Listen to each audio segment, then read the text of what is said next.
Hi, my name is Robin, I'm Michael. and I am also the mommy healer from robinlynnhealing.com.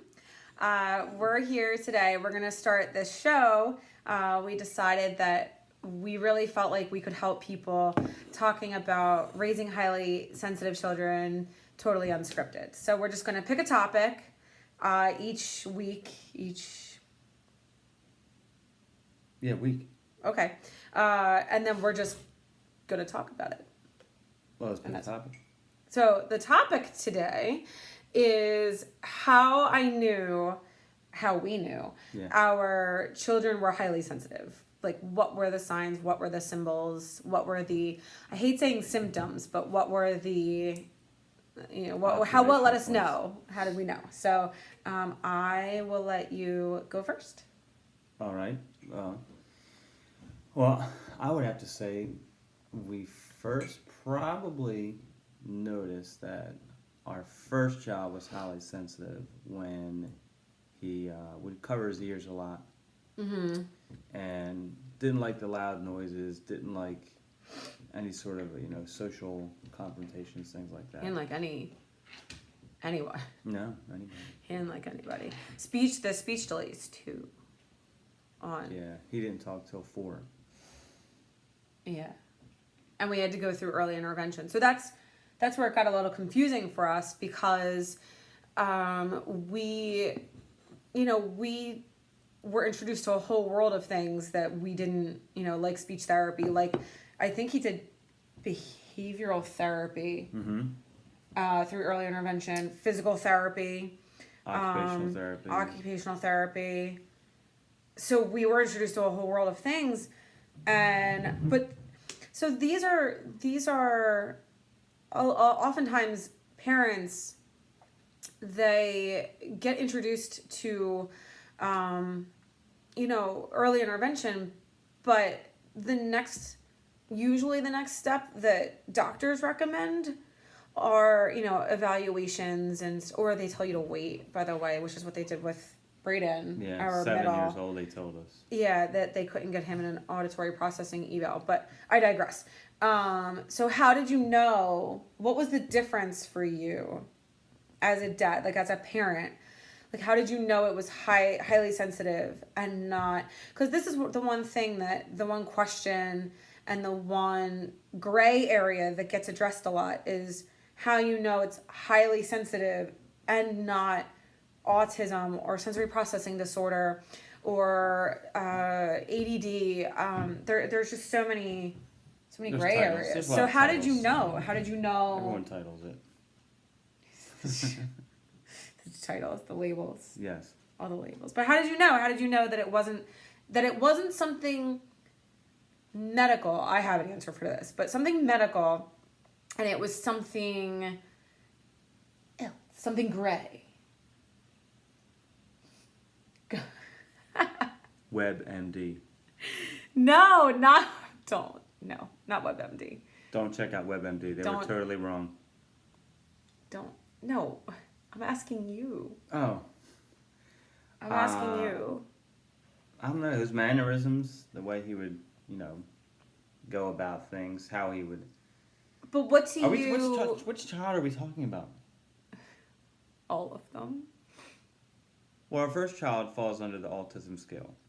However... But he's not diagnosed on the spectrum. Diagnosed. Because, and here's how I knew that that my child was highly sensitive, because it became pretty black and white for us. We went for help. We went to the neurologist. We went to the doctors. We went to all these resources. We were outsourced everywhere to all these evaluations, neurologists and pulmonologists. We went to all types of pulmonology was the middle guy. Yeah. I'm getting them all confused. Anyhow, welcome to my world. With our oldest, we went to a slew of doctors, and no one could help us. And they just kept telling us, "Well, no, your child is not actually autistic."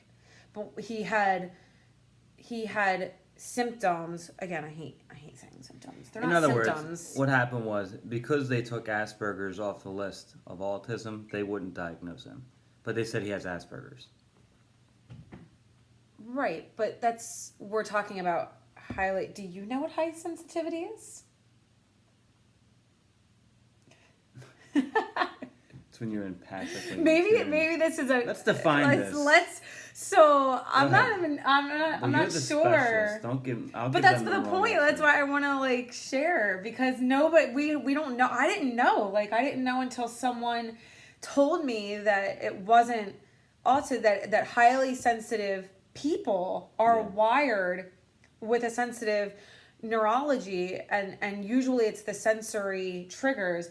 But what you'll find is how you know that it's not autism and it's not sensory processing disorder, but you'll have sensory, you'll have sensory components, and it's not ADD, but yet your child is highly active. Okay, so your child falls into this gray area, that is the highly sensitive bubble, and it's usually because their behaviors are driven by the people or their surroundings. The people, it's not the environment, it's the people.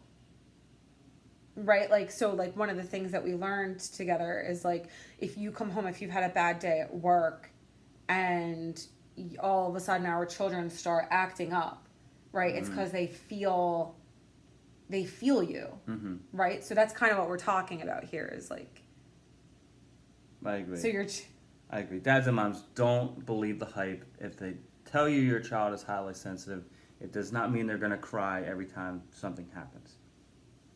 well, They always cry, they might.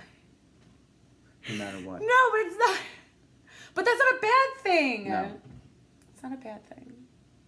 So there you go. So that's what it means to have a highly sensitive child. Now we defined it. There it is. It's not defined. How do you feel about parenting a highly sensitive? It was difficult at first, but having 3 and mastering the art of parenting. Yep. You've mastered the art of parenting. Absolutely.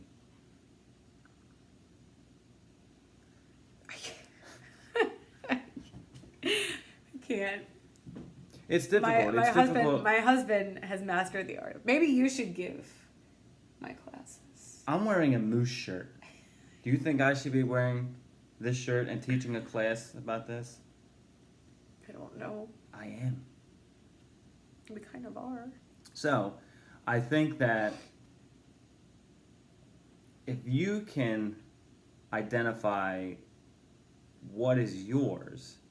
So maybe we should do a whole list, which is what I was up doing till 3 a.m. last night.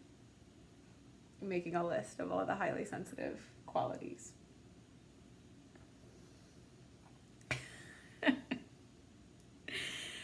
Because it's important. Mm-hmm. Because the component that differentiates your highly sensitive child from, a diagnosable, treatable, labeled disorder, okay? And it's not, none of these things are disorders. It's just the way your children's neurology is wired, but it's this extra sensory component. It's that thing that is there, that nobody else seems to be acknowledging. That's kind of where we live. Yes. That we live in this bubble of behaviors, and sometimes it takes a lot out of us to address them, right? But when we go to look for resources and help, it's like, well, no, they don't quite fall in this category, and they don't fit in here, and it's not this or this. But we know because it's driving us crazy trying to help them. You can't diagnose empathically what you're picking up from someone else. It's almost like when you walk into a full crowded room and you're like, oh, it is just dreary in here today. You can feel it in the air. You actually are feeling it in the air. Mm-hmm. Someone is giving off that bad juju. It's in the air tonight. Don't get me on that song. That song is not about him witnessing something and then finding him in the crowd later. It's not. Where you heard this? He just wrote this cool drum solo and had to put words to it. There.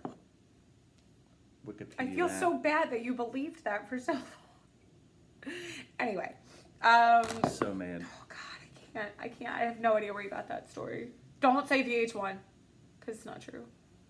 It can't be true. So anyway, we've deviated. So yeah, so what you're talking about is your child being sensitive to those around you. So if you ever notice, like you go to a party or your spouse comes home from work and the behaviors change, like you notice there's noticeable differences in your child's body and their reactions and their and this is where you kind of start to go, hey, like what is that, what are we working with, what do I do about this? And most of the time it's usually my stuff they pick up on. Well, I mean, my stuff too. Mm-hmm. When I'm having a day, you know. So that's it. So that hopefully we started to begin to cover the world of highly sensitive parenting, raising highly sensitive kids. Mm-hmm. And that's it for now. For now. Until we jump back on and do that list. Let's do it. All right then. We'll see you next time. Bye. Feel free to follow me at robinlynnhealing.com or find me on Facebook and Instagram as the Mommy Healer. Oh, and if you're feeling super clever, you can come up with a cool nickname for Michael, because we decided the Daddy Healer didn't sound. It wasn't interchangeable. And she shot down Bones. No bones. Oh God. You had to bring that up. No bones. Bye.